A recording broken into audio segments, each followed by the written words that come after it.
रक्षास्तोत्रमन्त्रस्य बुधकौशिक ऋषिः श्रीसीतारामचन्द्रो देवता अनुष्टुप्छन्दः सीताशक्तिः श्रीमान् हनुमान् कीलकम् श्रीरामचन्द्रप्रीत्यर्थे रामरक्षास्तोत्रजपे विनियोगः।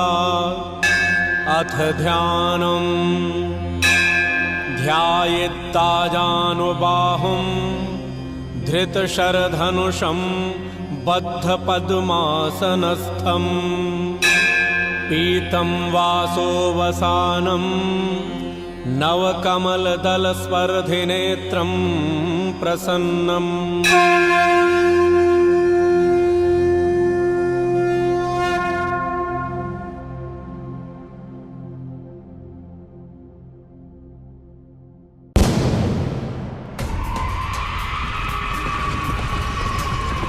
जब जब इस धरा पर अधर्म बढ़ता है, तब तब अविनाशी नारायण दुष्टों का नाश कर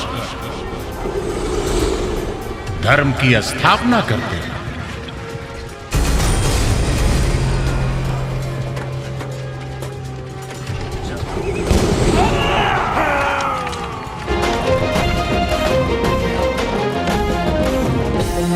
अखंड है ये धर्म प्रचंडता राम की, देखो ये राम राज लीला श्री राम की। अखंड है ये धर्म प्रचंडता राम की, देखो ये राम राज लीला श्री राम की। लीला श्री राम की, लीला श्री राम की, लीला श्री राम की।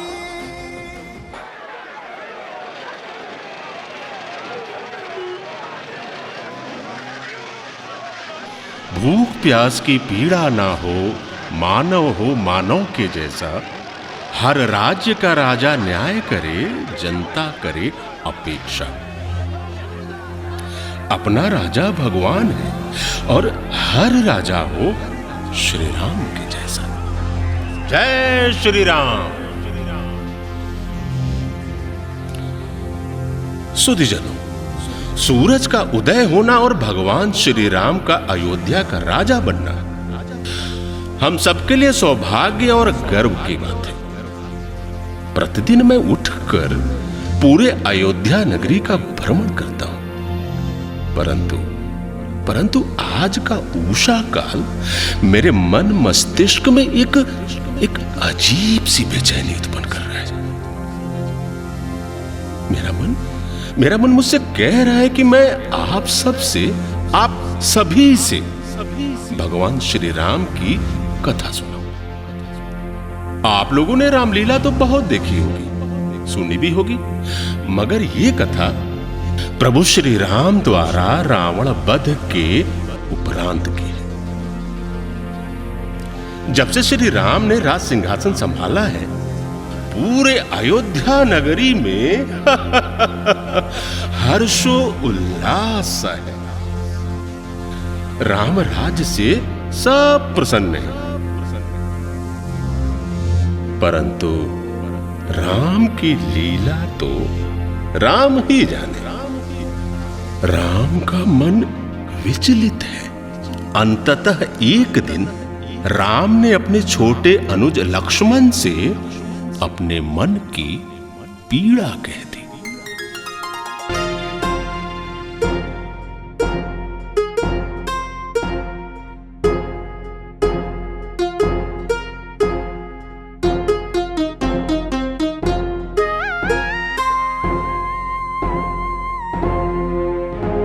भैया, आपके राजा बनने के बाद अयोध्या वासी आपके न्याय और प्रजा प्रेम से अति उत्साहित हैं।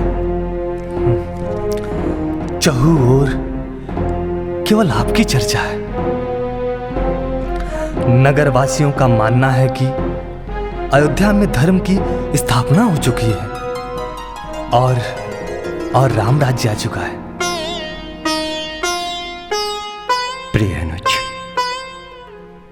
फिर भी न जाने मेरा मन क्यों चिंतित है। मैं सदैव सोचता रहता हूं और मेरा मन अपनी प्रजा को लेकर विचलित रहता है। मेरा यह मानना है, यदि मेरे राज्य में एक व्यक्ति भी दुखी है तो मेरे राजा बनने पर प्रश्न चिन्ह है। और ये बात ही मेरे मन को पीड़ा पहुंचाती है। भैया, इसीलिए तो आप प्रभु श्री राम कहलाते हैं। यदि किसी राज्य का राजा अपनी प्रजा के लिए इतना सोचता है, विचारशील है, तो निश्चित रूप से उस राज्य की प्रजा सौभाग्यशाली है। हाँ प्रिय अनुज, परंतु मैं ये सोचता हूं, मेरा सौभाग्य तब होगा जब मेरे राज्य के किसी भी व्यक्ति को कोई कष्ट नहीं होगा।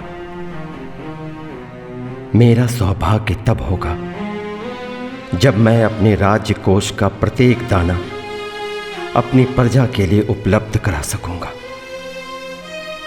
लक्ष्मण, मेरा सौभाग्य तब होगा जब मेरे राज्य की प्रजा को कोई पीड़ा, कोई कष्ट नहीं होगा।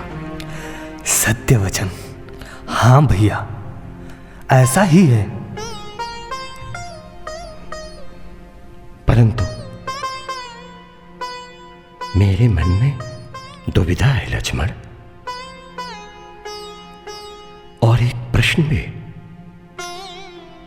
इसलिए मैं चाहता हूं कि तुम राज्य के किसी गुप्तचर को अयोध्या नगरी के भ्रमण पर भेजो। गुप्तचरों से सूचना एकत्रित करो। मेरे राज्य का कोई भी व्यक्ति दुखी नहीं होना चाहिए।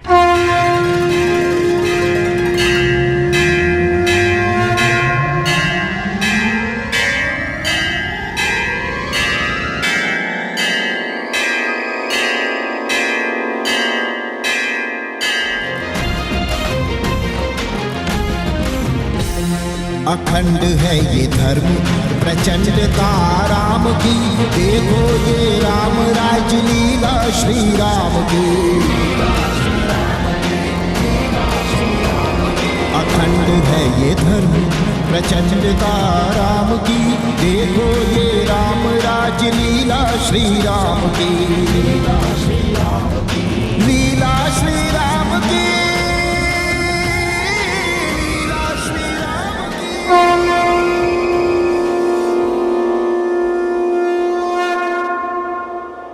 प्रभु श्री राम की महिमा प्रभु ही जाने। लक्ष्मण को नगर में भ्रमण पर भेजकर प्रभु ने अपने नगर वासियों का हाल जानना चाहा। और एक दिन जब प्रभु श्री राम का मन उदास था, तब माता सीता ने इसका कारण जानना चाहा।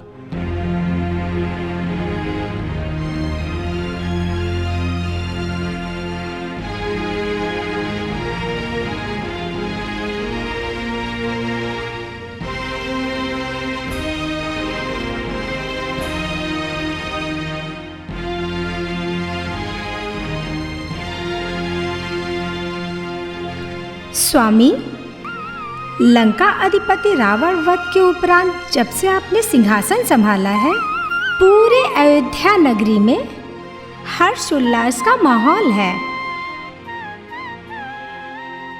प्रत्येक नगरवासी आपके राजा बनने से अत्यंत प्रसन्न है और आपसे न्याय की अपेक्षा करते हैं। परंतु मेरे करुणा निधान के मुख से ऐसा प्रतीत होता है जैसे आप राजा बनने के बाद भी प्रसन्न नहीं है स्वामी। सीता, राजा बनना सहज और सरल होता है, परंतु राजा बनकर अपनी प्रजा के साथ न्याय करना अत्यंत कठिन कार्य। सिर्फ राजा बन जाना पर्याप्त नहीं होता। परंतु आप में तो न्याय करने की अद्भुत क्षमता है प्रभु। इसीलिए तो पूरे अयोध्या नगरी में उत्सव मनाया जा रहा है। आपकी जय जयकार हो रही है। चारों ओर ढोल, नगाड़े, पटाखे और शहनाइयाँ बजाई जा रही हैं। प्रत्येक स्थान पर दीप प्रज्वलित किए जा रहे हैं और मिष्ठान बांटे जा रहे हैं। फिर भी आपका मन मलिन है और शांत है प्रभु।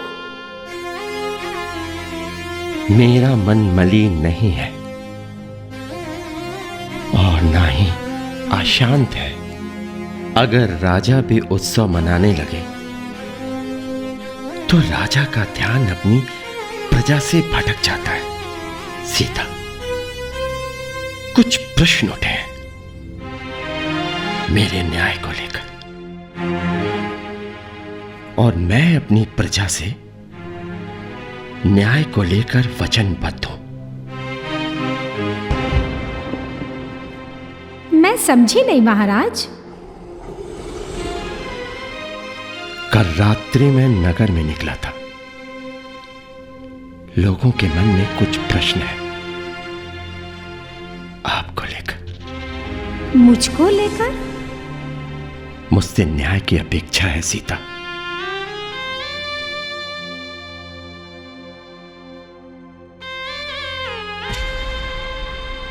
समझ गई महाराज, समझ गई। आप मेरे प्रभु श्री राम हैं, मेरे करुणा निधान है, पूरे संसार के श्री राम हैं। लोग न्याय की अपेक्षा अपने भगवान से ही तो करते हैं। आप अपने राजा होने का कर्तव्य निभाइए। मैं कभी आप पर प्रश्न नहीं उठाऊंगी। आप मेरे लिए मर्यादित हैं, हाँ, और सदैव मर्यादित रहेंगे।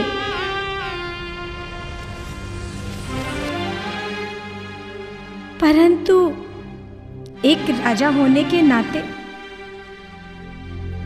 आपको अपना कर्तव्य अवश्य निभाना चाहिए महाराज, अवश्य निभाना चाहिए।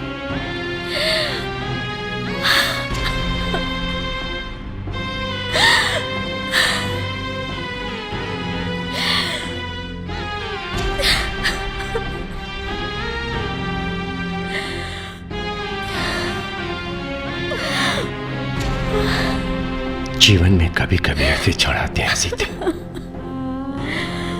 जब व्यक्ति को परिवार की चिंता नहीं, राजधर्म का पालन करना पड़ता है।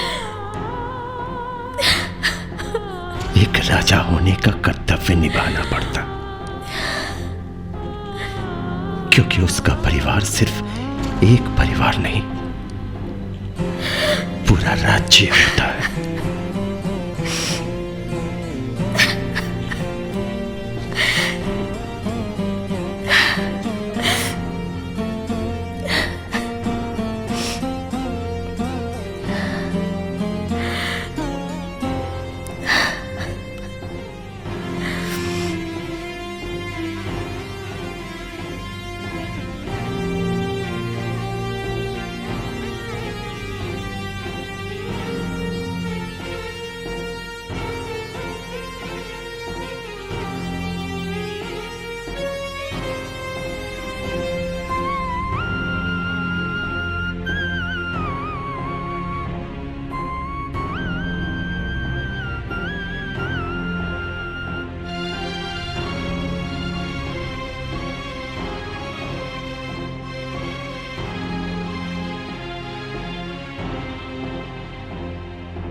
पग पग पर दुख ही सहे राम ने धरा पर, कष्टों को सहन किया मन ना हारा पर। त्यागने का समय आया राम को जान की, देखो ये राम राज लीला श्री राम की। लीला प्रभु राम की, लीला प्रभु राम की, लीला श्री राम की।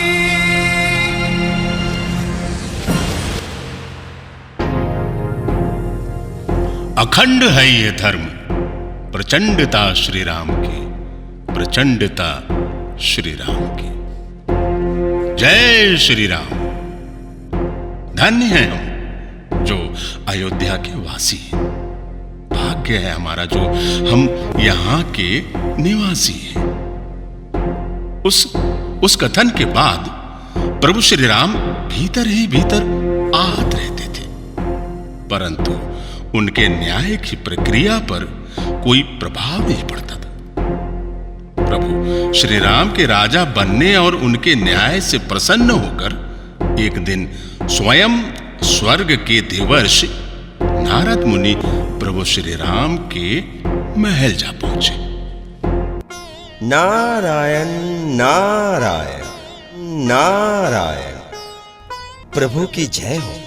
हे प्रभु, आज हमारे मन की ज्वाला आपके मुख कमल के दर्शन करके शांत हो गई। मेरे मन में एक प्रश्न है प्रभु। निसंकोच होकर आप अपने प्रश्न मुझसे पूछ सकते हैं नारद। जो प्रश्न मेरे मन में है वो प्रश्न मुझे भीतर ही भीतर अशांत किए जा रही है। मानो हृदय पर एक बोझ हो। उस बोझ की पीड़ा से मन अशांत है प्रभु, चिंतित है। यदि आप आज्ञा दें तो मैं अपनी मन की पीड़ा आपसे कहूं प्रभु। हे देवर्षि, क्या हमसे कोई त्रुटि हो गई जो आपके मन में प्रश्न और पीड़ा है, जो आपको स्वयं स्वर्ग लोक से पृथ्वी लोक पर आना पड़ा? नारायण नारायण। प्रभु, भला आपसे कैसे त्रुटि हो सकती है? आप तो स्वयं ब्रह्म है। इस पृथ्वी पर आपसे बढ़कर न्याय करने वाला राजा कोई दूसरा नहीं है प्रभु। हे मुनिवर, क्या मैं आपके मन का मर्म जान सकता हूं? किस कारण आपको स्वयं मेरे पास आना पड़ा? आप अपने मन की अभिलाषा मुझसे कहें नारद। हम निश्चित रूप से आपके मन की पीड़ा सुनना चाहते हैं नारद, आपके मुख से सुनना चाहते हैं। हे प्रभु, चिरकाल पहले मेरे द्वारा कहे गए वचन की पूर्ति के लिए आपने अपना वैकुंठ त्याग कर इस धरा पर अपना धाम बनाया है। ब्रह्म होकर मनुष्य का रूप धारण कर आपने अपने भक्तों का मान रखने के लिए इस धरा पर आकर आपने इतने कष्ट सहे हैं प्रभु। इसलिए आप मेरे हृदय में वास करते हैं प्रभु। हे मेरे, आपको सब ज्ञान है। ये मेरी इच्छा से हुआ है, इसमें किसी का कुछ भी दोष नहीं है।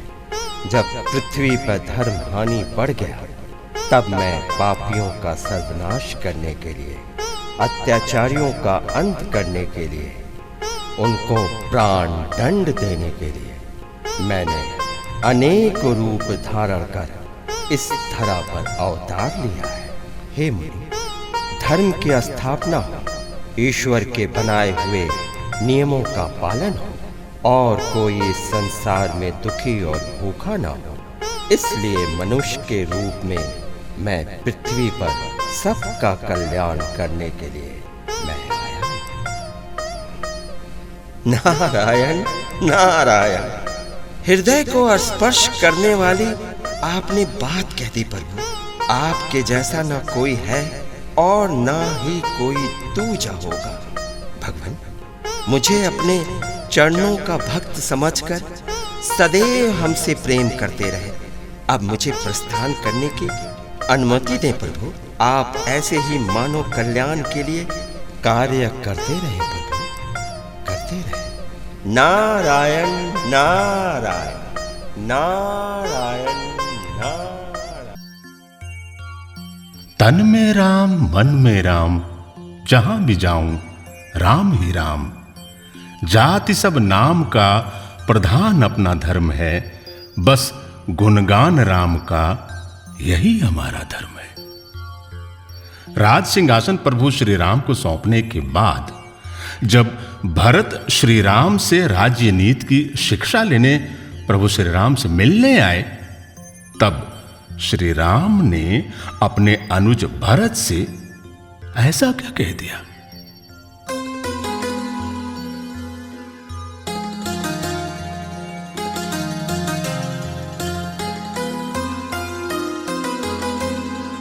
भैया, आपके चरणों के दर्शन मात्र से ही व्यक्ति के सारे पाप धुल जाते हैं। ये मेरा सौभाग्य है कि मुझे आपके चरणों में बैठने का परम सौभाग्य प्राप्त हुआ। मैं सदैव आपके चरणों में बैठकर आपका आशीर्वाद चाहता हूं भैया, आशीर्वाद चाहता हूं। प्रिय अनुज भरत, अपने भ्राता के प्रति तुम्हारे अच्छे विचार निश्चित रूप से तुमको श्रेष्ठ बनाती है। मुझे गर्व है कि मैं तुम्हारा भ्राता हूं। जिस तरह से तुमने 14 वर्षों तक मेरी प्रतीक्षा की है और मेरे खड़ाओं को राज सिंहासन पर रखकर आशीर्वाद प्राप्त करते रहे हो, वो प्रशंसा योग्य है। अयोध्या नगरी को तुमने सजो के रखा है, इसके लिए तुम सदैव स्मरण किए जाओगे। प्रभु, अगर आप हमें इस शिक्षा का उत्तराधिकारी समझें तो कृपा करके मुझे राजधर्म की शिक्षा दें और हमारी आकुलता को शांत करें भैया, शांत करें। प्रिय अनुज, राजा का प्रथम कर्तव्य होता है अपनी प्रजा के सुख और शांति के लिए सदैव तत्पर रहे, क्योंकि किसी भी राजा का अपने प्रजा के प्रति उसके कर्तव्यों का अंत नहीं होता। इसलिए राजा को चाहिए कि वो अपने राज्य के प्रजा के प्रति हर क्षण उदार रहे और प्रजा को भी चाहिए कि वो राजा के द्वारा बनाए हुए नियमों का अनुपालन करे। प्रभु, आप करुणा निधान हैं। आपने हमारे ऊपर अनुग्रह करके जो राजधर्म की शिक्षा दी है उसका मैं सदैव ऋणी रहूंगा। परंतु हे कमल लोचन, आज की स्थिति ठीक उसी तरह की है कि प्यासे को जल के पास जाने पर भी उसकी प्यास नहीं बुझती। भगवान, उसकी प्यास नहीं बुझती। भैया, हमारे ऊपर कृपा करके कर्तव्य और धर्म रूपी उपदेश की अमृत वर्षा करें प्रभु, अमृत वर्षा करें। हे प्रिय, मैंने धर्म और कर्तव्य का सब उपदेश तुमको बता दिया। यदि तुम्हारे मन में कोई संदेह है अथवा कोई उत्कंठा है तो उसको शांत करने के लिए मैं तुम्हें एक गूढ़ रहस्य बताता हूं। जब मेरे द्वारा इस सृष्टि की रचना हुई तब मैं संपूर्ण सृष्टि की रचना के उपरांत मैंने एक अनमोल रत्न की रचना की। उस अनमोल रत्न का नाम मनुष्य हुआ। मनुष्य की रचना करने के बाद मैं आशा करने लगा कि मानव धर्म का अनावरण करेगा, अपने 6 शत्रुओं को सदैव अपने वश में रखेगा। परंतु ऐसा हुआ नहीं। मनुष्य ने अपने 6 शत्रुओं को ही अपना मित्र बना लिया। मनुष्य के 6 शत्रु कौन कौन है भैया? मनुष्य का पहला शत्रु अहंकार, दूसरा शत्रु क्रोध, तीसरा शत्रु ममता, चौथा शत्रु ईर्ष्या, पांचवा शत्रु छल और छठा शत्रु लोभ है। कुछ लोग अज्ञानता के कारण इसे अपना मित्र मान लेते और धर्म विरुद्ध कार्य करते हैं, जिससे प्रकृति का संतुलन बिगड़ जाता है और धर्म की हानि होने लगती है। धर्म लुप्त हो जाता है। तब ईश्वरीय शक्ति प्राकृतिक का संतुलन बनाने के लिए विलुप्त हुए धर्म को स्थापित करके सृष्टि के संतुलन को ठीक करती है। यह हर एक युग में होता है और सदैव होता रहेगा। यह केवल आसुरी शक्तियों के कारण होता है। अर्थात समर्थ को नहीं दोष गोसाई।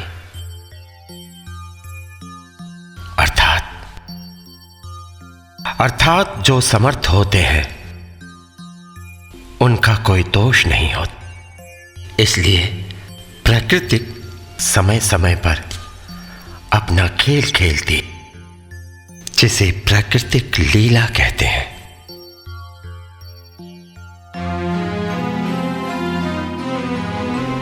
प्रिय लक्ष्मण, तुम नगर से लौटकर कब आए?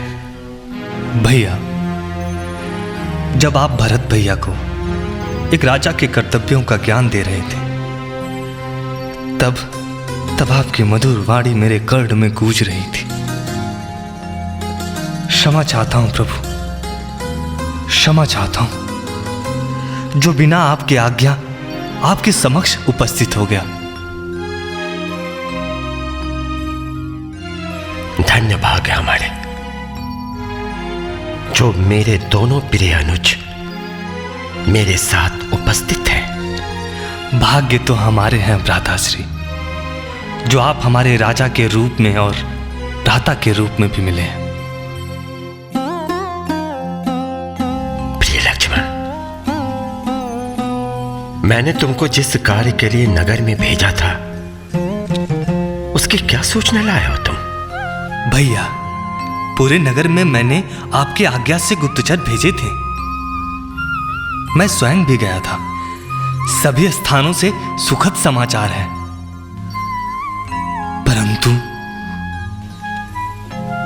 परंतु क्या? आगे बोलो लक्ष्मण। प्रभु, पूरे नगर में एक श्वान है जो पूरे अयोध्या नगरी में घूम घूम कर न्याय की गुहार लगा रहा है। श्वान है? उसे क्या कष्ट है? भैया, वो बताता कुछ नहीं, बस चोट की पीड़ा से विलाप किए जा रहा है, विलाप किए जा रहा है। उसने कुछ प्रश्न खड़े किए हैं न्याय पर, बस वो आपसे मिलने की हट कर रहा है।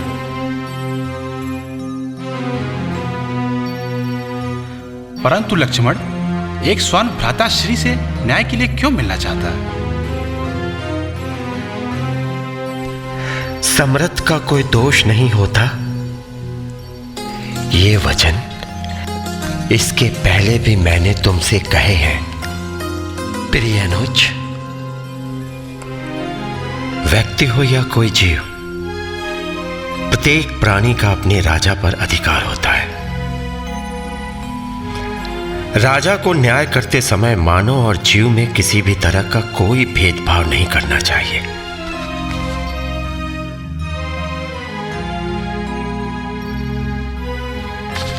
यही राजा का परम कर्तव्य है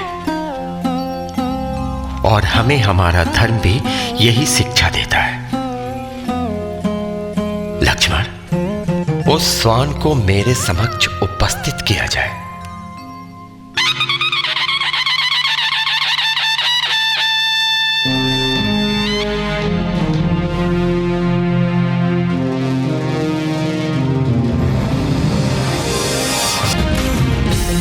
अखंड है ये धर्म प्रचंडता राम की, देखो ये राम राज लीला श्री राम की।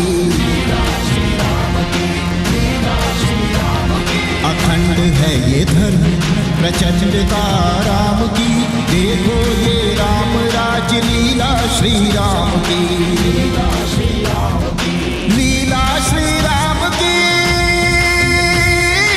लीला श्री राम।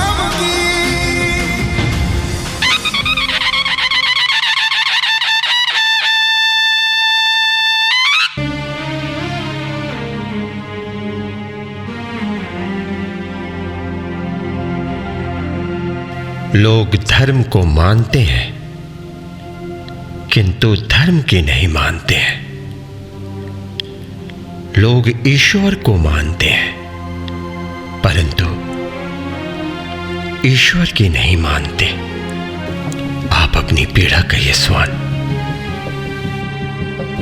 आपको क्या कष्ट है?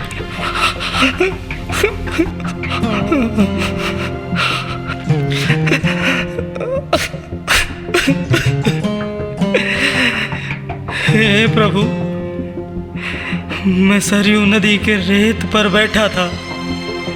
नदी में एक ब्रह्मचारी स्नान कर रहे थे प्रभु। मेरा दोष कुछ भी नहीं था, कुछ भी नहीं था प्रभु। उस ब्रह्मचारी ने सारी मर्यादाओं को लांघते हुए अपने कमंडल से मेरे मस्तक पे प्रहार कर दिया प्रभु। प्रहार कर दिया।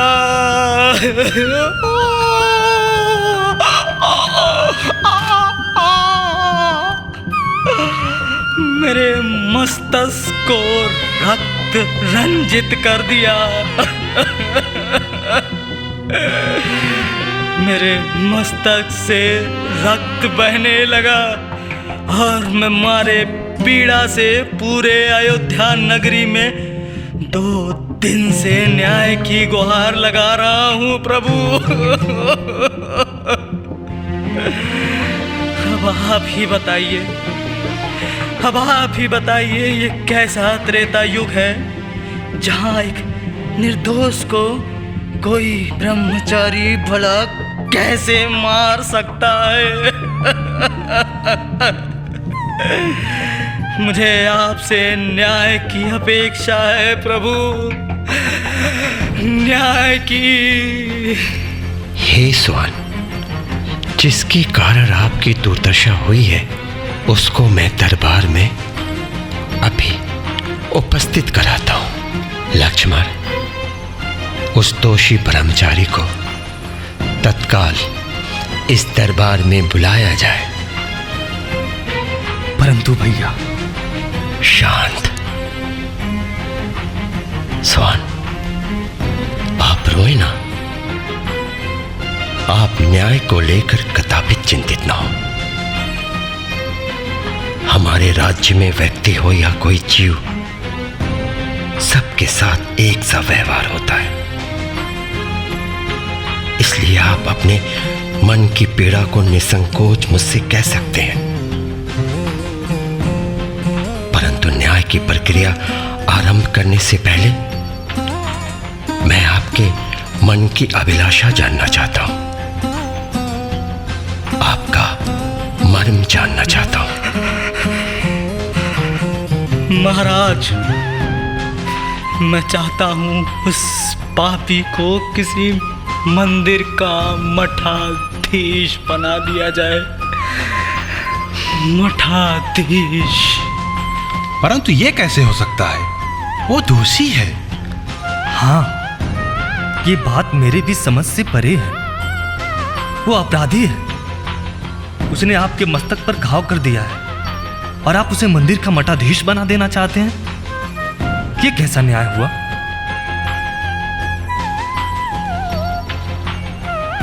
ये कथन सत्य है। बलवान व्यक्ति का कोई दोष नहीं होता। स्थिति गंभीर है।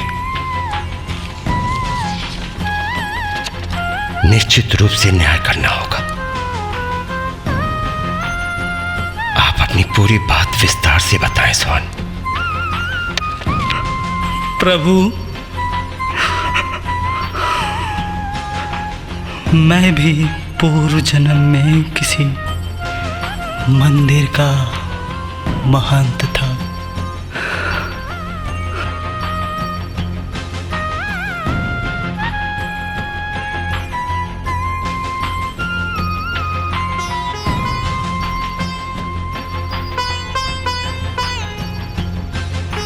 जिस तरह से उस रात को श्वान ने अपनी पीड़ा प्रभु श्री राम के सामने प्रस्तुत की थी, उसका उल्लेख वाल्मीकि रामायण में मिलता है, जो हमें आज भी प्रेरणा देता है। निश्चित रूप से उसकी बात कटु सत्य थी, जो उदाहरण के रूप में प्रस्तुत की जा सकती है। इस घटना के कुछ वर्षों के बाद जब माता सीता एक बार पुनः अयोध्या वापस आई, तब माता सीता माता बन चुकी थी। लव कुश का जन्म हो चुका था, परंतु राम की लीला तो राम ही जाने। विधि का कुछ और ही विधान था। सब कुछ गुणगान है, राम राज्य नाम है। सब कुछ गुणगान है, राम राज्य नाम है। दिखता जो भेद पर्व माया का ज्ञान है। मर्यादित है धर्म जिसकी सबने गुणगान की। देखो ये राम राज्य लीला श्री राम की। अखंड है ये धर्म प्रचंड का राम की। देखो ये राम राज्य लीला श्री राम की। लीला श्री राम की। लीला श्री राम की। लीला श्री राम की।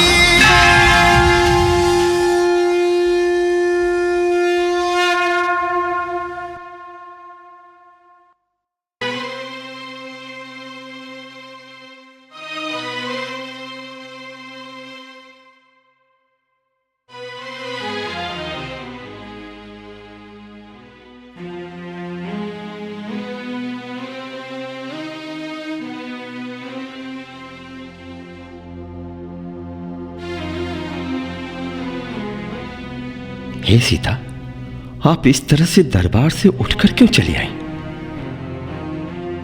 हे प्राणनाथ, आप तो अंतर्यामी हैं। आपको संपूर्ण जगत मर्यादा पुरुषोत्तम प्रभु श्री राम के नाम से जानती है, और आपको मेरे दरबार से उठकर आने का कारण नहीं पता।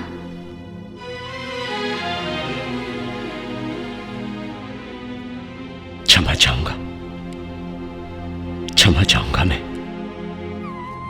परंतु मैं आपके मुख से सुनना चाहता हूं, अपनी प्रिय सीता के मुख से। हे प्राणनाथ, आपको सब ज्ञात है, परंतु कुछ प्रश्न ऐसे होते हैं जिसे कहना आवश्यक नहीं होता।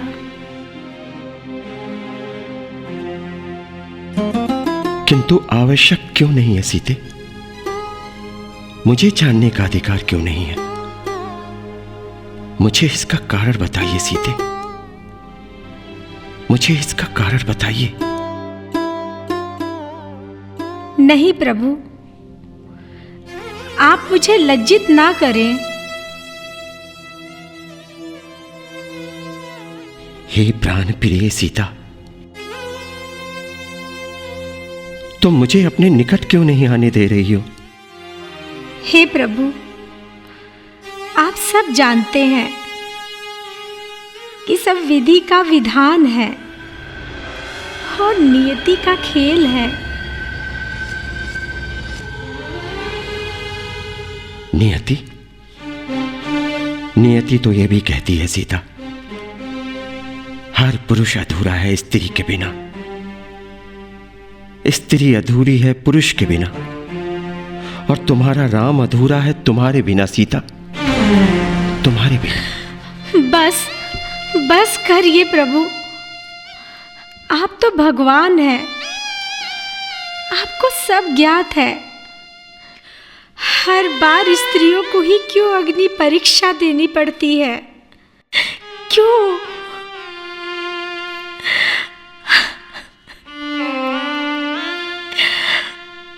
सीता। प्रभु, मेरे निकट आने का प्रयास ना करें। परंतु क्यों सीता, क्यों? आप मेरे प्रभु हैं, मेरे करुणा निधान है, आपको सब ज्ञात है प्रभु। फिर हर बार मेरी अग्नि परीक्षा क्यों?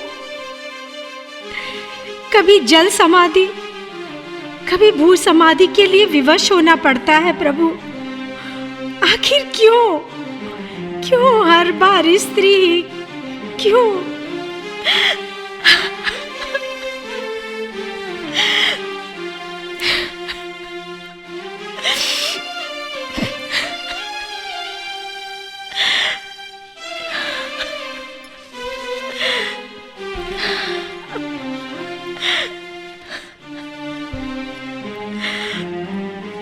वो एक राजा का न्याय था। क्या आप ये चाहती थीं कि एक राजा अपने कर्तव्यों से हट जाता? मैंने अपने कर्तव्यों का बस निर्वहन किया है, परंतु मैं आपको इस तरह से दुखी नहीं देख सकता सीता, नहीं देख सकता। आप साधारण मनुष्य की तरह विलाप क्यों कर रहे हैं प्रभु? मैं निर्दोष थी। मैंने सदैव हर पुरुष को अपने पिता और भाई के रूप में ही देखा है।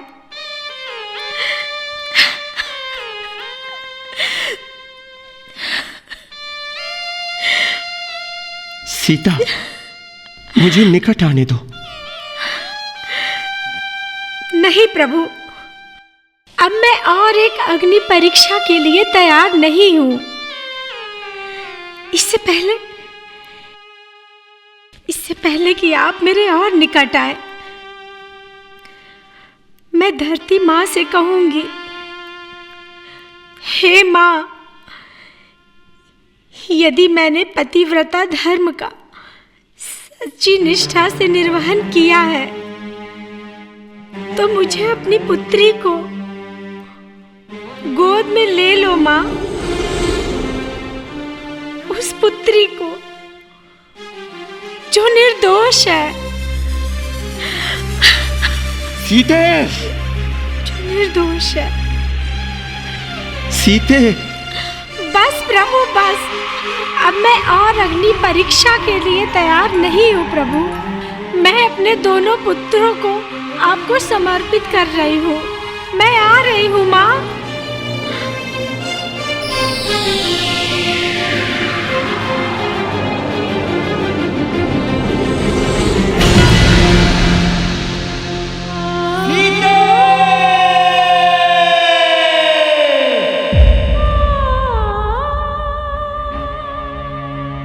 हे पृथ्वी, मेरी सीता को मुझे लौटा दे, नहीं तो मैं तेरा विनाश कर दूंगा। लक्ष्मण, मेरे धनुष बाण लेकर आओ। प्रभु, ये कैसा अनिष्ट करने जा रहे हैं? आप तो सृष्टि के पालक हैं। आप ऐसा अनिष्ट ना करें प्रभु, अन्यथा धरती नष्ट हो जाएगी।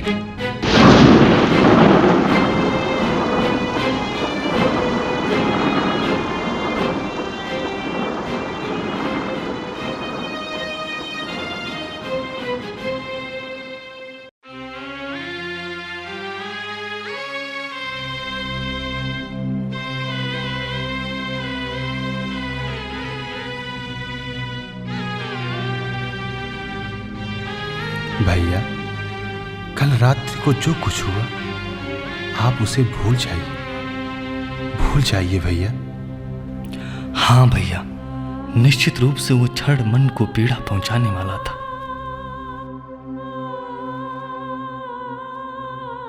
परंतु विधि के विधान को कौन रोक सकता है भ्राताश्री? हाँ भैया, इस पीड़ा को आपको शीघ्र ही भूलना होगा।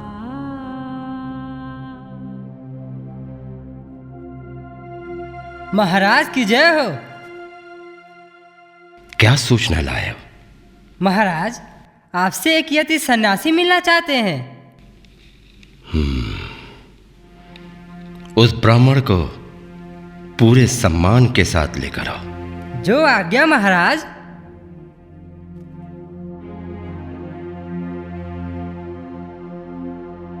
महाराज, इस समय एक यति से मिलने का कारण?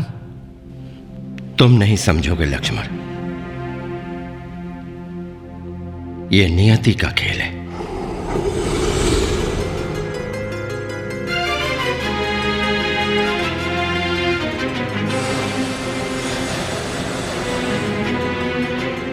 महाराज की जय हो। भाग्य हमारे जो आपके दर्शन हुए प्रभु। हे महर्षि, आपका मेरे कक्ष में स्वागत है। आप यहां आने का अपना अभिप्राय बताएं। मैं आपके मन की अभिलाषा को जानना चाहता हूं। आपके इस समय आने का कारण जानना चाहता हूं। हे महर्षि, आप आदेश करें, मैं आपकी क्या सेवा करूं? हे राजन, आपके कथन गुण के अनुरूप हैं। आप साक्षात ब्रह्म हैं। आपने मानव कल्याण के लिए मनुष्य का रूप धारण करके धर्म की स्थापना और अपने भक्तों के मान हित वैकुंठ जैसा घर का परित्याग किया है। प्रभु, मैं आपकी कृत्य सुनकर इतनी दूर से आपसे मिलने आया हूं। आदेश करें महर्षि, मैं आपके लिए क्या करूं? हे राजन, मैं आपसे कुछ अति आवश्यक वार्ता करना चाहता हूं।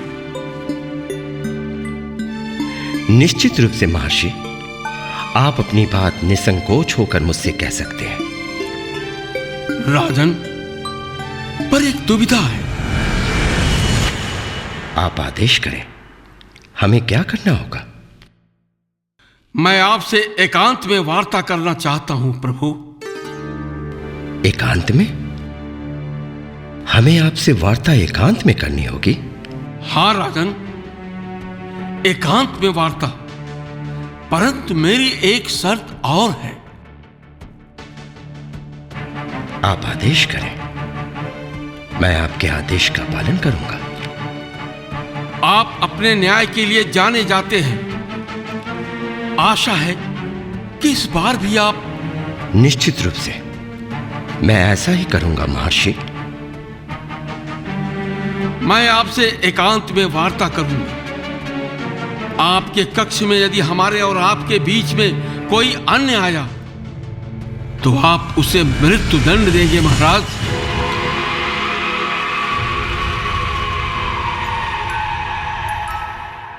चाहे वो कोई भी क्यों न हो। ऐसा ही होगा। आप मेरे साथ मेरे कक्ष में पधारने का कष्ट करें।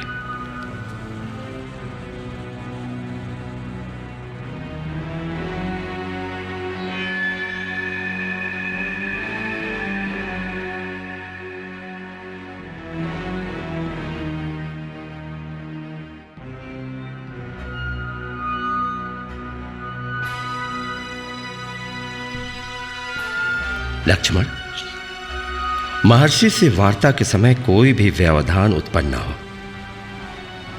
इसके लिए मैं तुम्हें आदेश देता हूं। तुम तब तक द्वार पर खड़े रहना जब तक वार्ता समाप्त ना हो जाए। आदेश का पालन होगा प्रभु।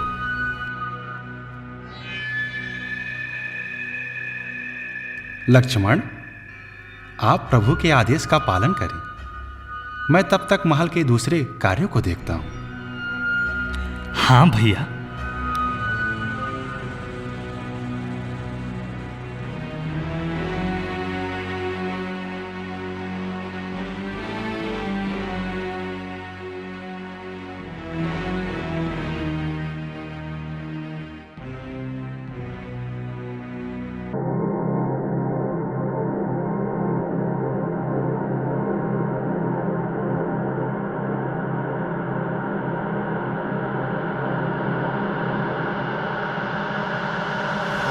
हे प्रभु, मैं ब्रह्मा का हरकारा हूं, आपका सेवक। मुझे ब्रह्मा ने आपके लिए संदेश भेजा है कि प्रभु श्री राम से कहना कि उनके बिना गोलोक सूना सूना सा है, और गोलोक के वासी तथा मैं उनके दर्शन के प्यासे हैं। भगवान, हम सेवकों को दर्शन देकर धन्य करे प्रभु, धन्य करे प्रभु।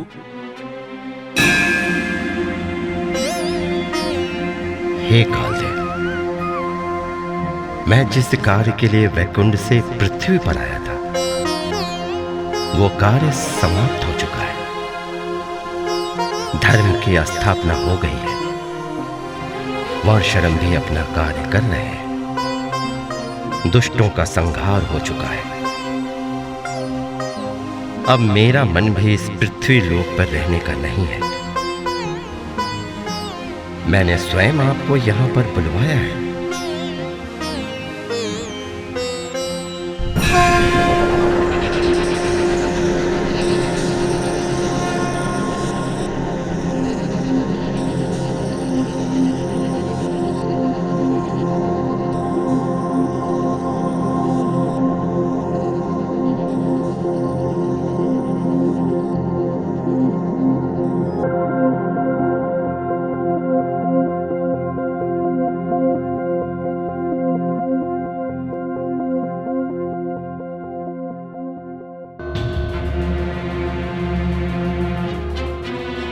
रुक जाइए महाराज, रुक जाइए। आप इस तरह से भ्राताश्री के कक्ष में प्रवेश नहीं कर सकते। लक्ष्मण, तुम्हें ज्ञात है कि मैं कौन हूं? तुम जाकर राजा राम से कहो कि दुर्वासा मिलना चाहते हैं, अति शीघ्र मिलना चाहते हैं। परंतु अभी यह संभव नहीं है महाराज। तुम्हें मेरे क्रोध का ज्ञान नहीं है लक्ष्मण? अगर तुम शीघ्र नहीं गए तो मैं स्वयं भीतर चला जाऊंगा। आप भीतर नहीं जा सकते। भ्राताश्री यति के साथ अति आवश्यक वार्तालाप कर रहे हैं। यदि तुमने मुझे रघुराम से मिलने में बाधा उत्पन्न की तो मैं तुम्हारे पूरे रघुकुल को श्राप दे दूंगा। सब कुछ जलकर भस्म हो जाएगा।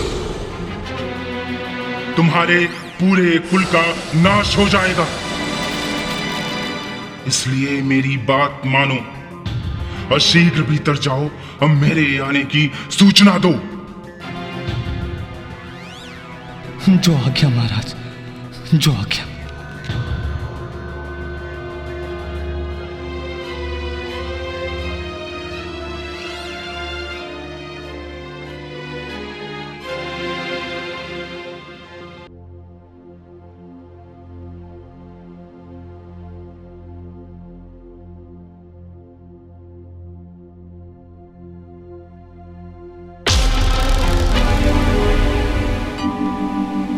प्रिय अनुज, तुमने तो घोर अनर्थ कर दिया। मेरी आज्ञा का पालन नहीं किया तुमने।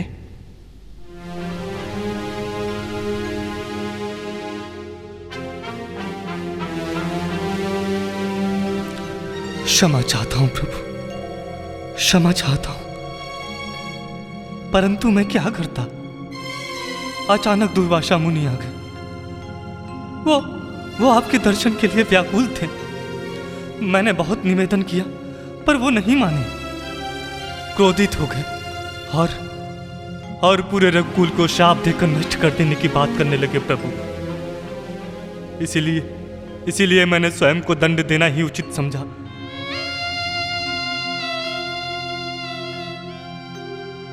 और आपकी आज्ञा पालन न करने के लिए मैं विवश हो गया प्रभु, विवश हो गया, विवश हो गया।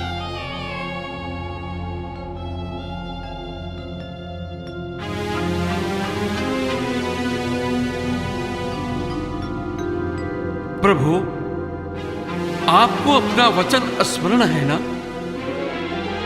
लक्ष्मण को मृत्यु दंड देना होगा, अन्यथा आपके न्याय पे प्रश्न चिन्ह उठेगा।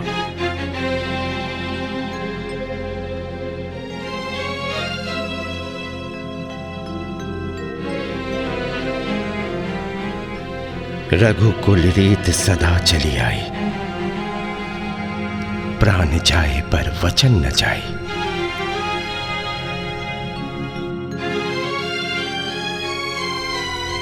आपको दिया हुआ वचन मैं अवश्य पूरा करूंगा, परंतु अपने गुरु से विचार विमर्श करने के उपरांत के बाद।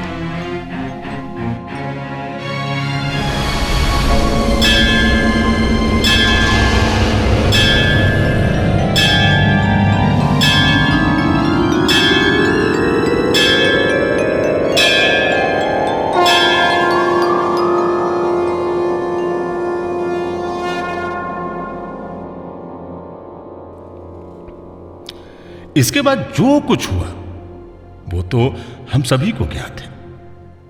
इस बार प्रभु श्री राम के लिए न्याय करना इतना सरल नहीं था, परंतु प्रभु श्री राम ने अपने न्याय की प्रथा को एक बार पुनः अपने गुरु से विचार विमर्श करने के बाद लक्ष्मण को मृत्यु दंड ना देकर लक्ष्मण का परित्याग कर दिया। प्रभु श्री राम के आदेश का पालन करते हुए लक्ष्मण ने महल छोड़कर जल समाधि ले ली।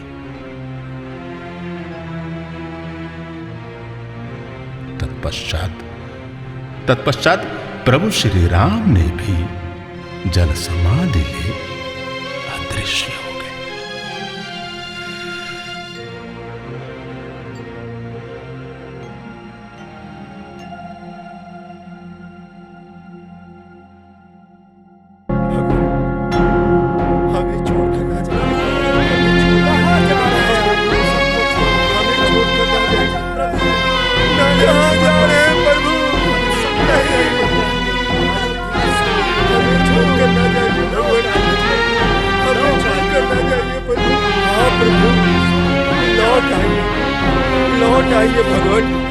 हमें अकेला छोड़कर मत जाइए, मत जाइए भगवान।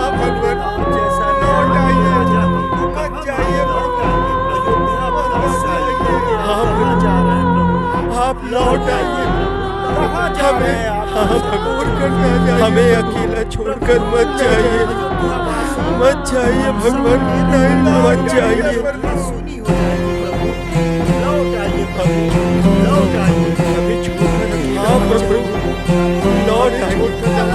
लौट आइए भगवान। कहाँ जा रहे हैं प्रभु? छोड़कर मत जाइए, मत जाइए भगवान। हमें छोड़कर ना जाइए भगवान, हमें छोड़कर ना जाइए प्रभु।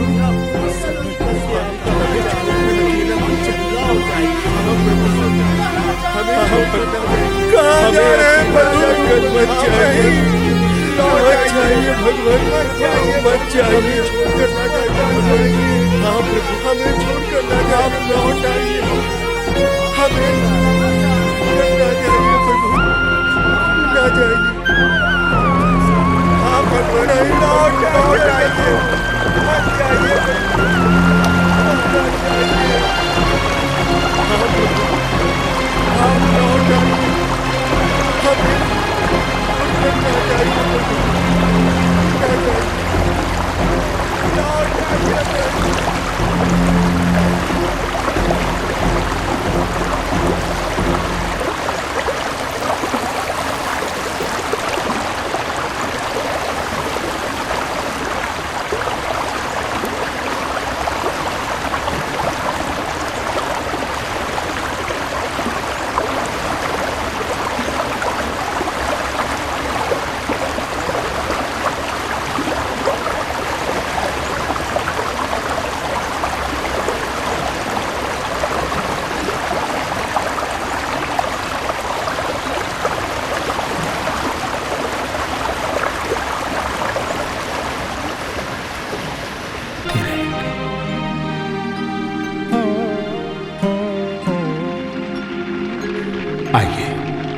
आइए हम सब मिलकर एक साथ प्रभु श्री राम की प्रतिमा के चरणों में श्रद्धा समर्पित करें। तुझे देख कर जगवाले पर,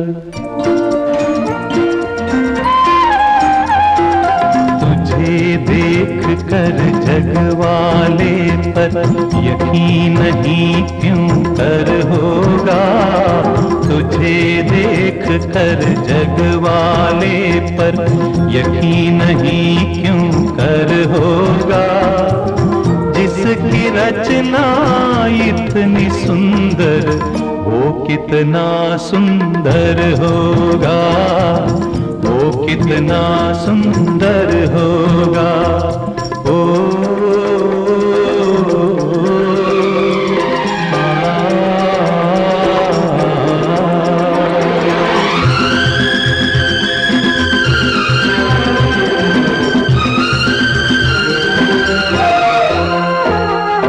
तुझे देखने को मैं क्या हर दर्पण तरसा करता है। तुझे देखने को मैं क्या हर दर्पण तरसा करता है। जो तुलसी के बिरवा को हर आंगन तरसा करता है, हर आंगन तरसा करता है। अंग अंग तेरा रस की गंगा, ओहो ओहो ओहो।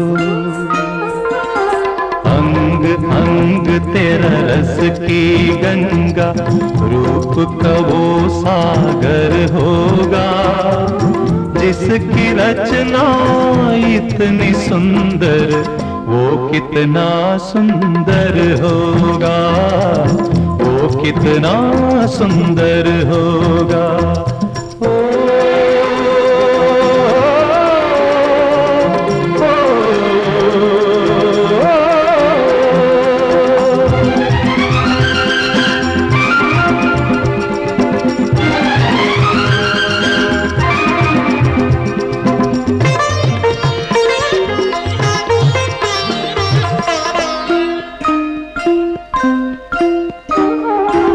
राग रंग रस का संगम, आधार तू प्रेम कहानी का। राग रंग रस का संगम, आधार तू प्रेम कहानी का। मेरे प्यासे मन में यूं उतरी जूं रेत में झरना पानी का, जूं रेत में झरना पानी का। अपना रूप दिखाने को,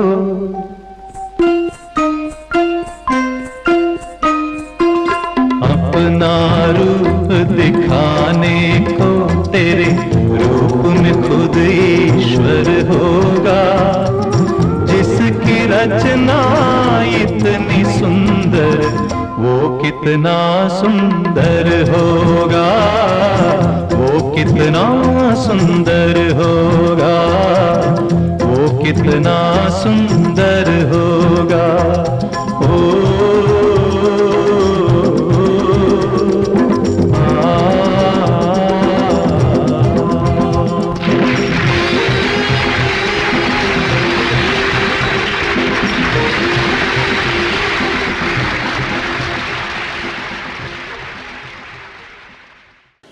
मैं पात्रों का परिचय आप सभी के साथ करवाने जा रही हूँ।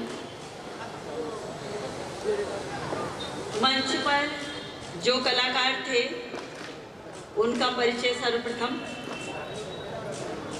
ग्रामीण की भूमिका में अंगद कुशवाहा, ग्रामीण की भूमिका में अंगद कुशवाहा, कृपया मंच पे कलाकार आते जाएं।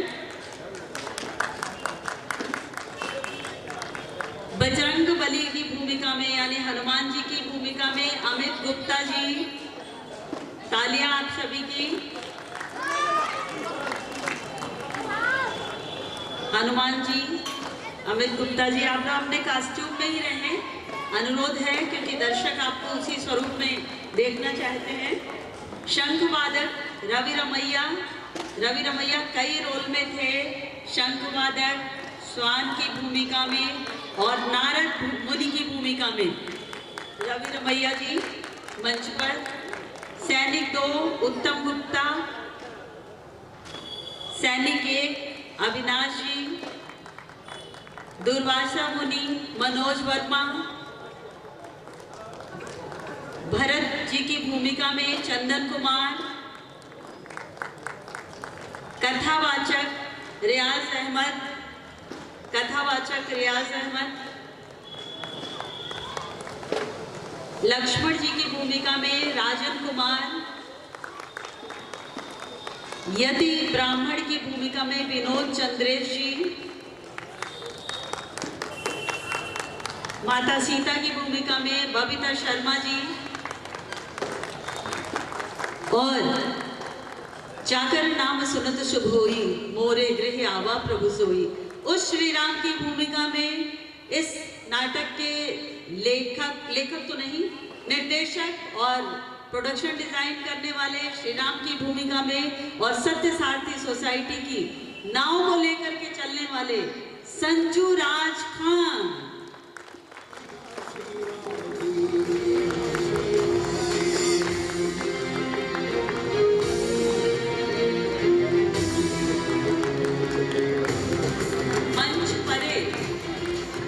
अगर सहयोग ना हो तो हमारा कार्यक्रम कोई भी नहीं हो सकता है।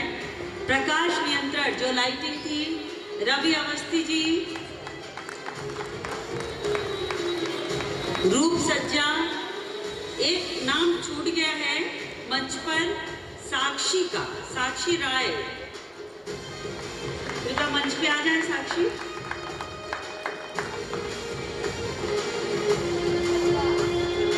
मंच परे के कलाकारों में प्रकाश नियंत्रण में रवि अवस्थी, रूप सज्जा सौरभ और गुलाम हसन जी।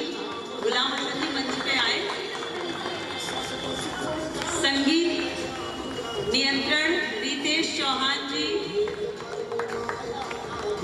कैमरामैन को मैं बुला नहीं सकती हूँ, देख लीजिए फोटो खींच रहे हैं शैलेश बहादुर श्रीवास्तव जी। मंच सज्जा रवि रमैया।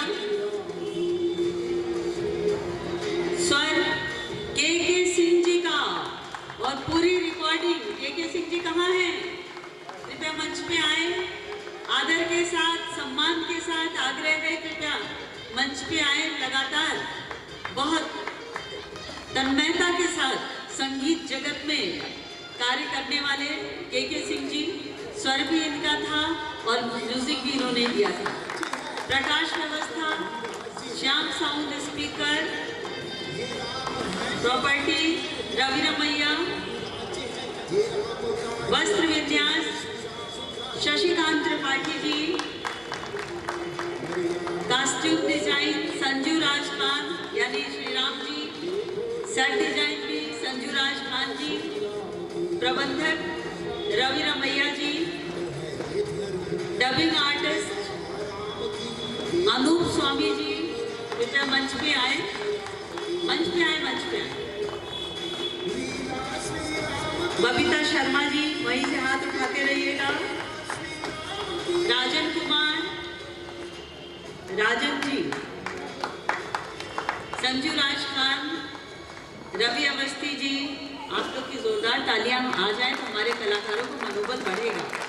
विनोद चंद्रेश जी, अविनाश जी, प्रिंस पांडे जी, गौरव यादव जी। विशेष सहयोग हमें मिला, आप तो यहीं अभी रहेंगे, कोई भी जाएगा नहीं। विशेष सहयोग मिला डॉक्टर पीके मौर्य जी, श्री पप्पू तिवारी जी, श्रीमती सुधा मोदी जी, श्रीमती रश्मि अग्रवाल जी, डॉक्टर पुरुषोत्तम कुमार यादव जी, डॉक्टर जावेद आलम जी। पुरुषोत्तम जी आप भी मंच पे आ जाइए, संस्था के हैं, कृपया आग्रह है मंच पे आए।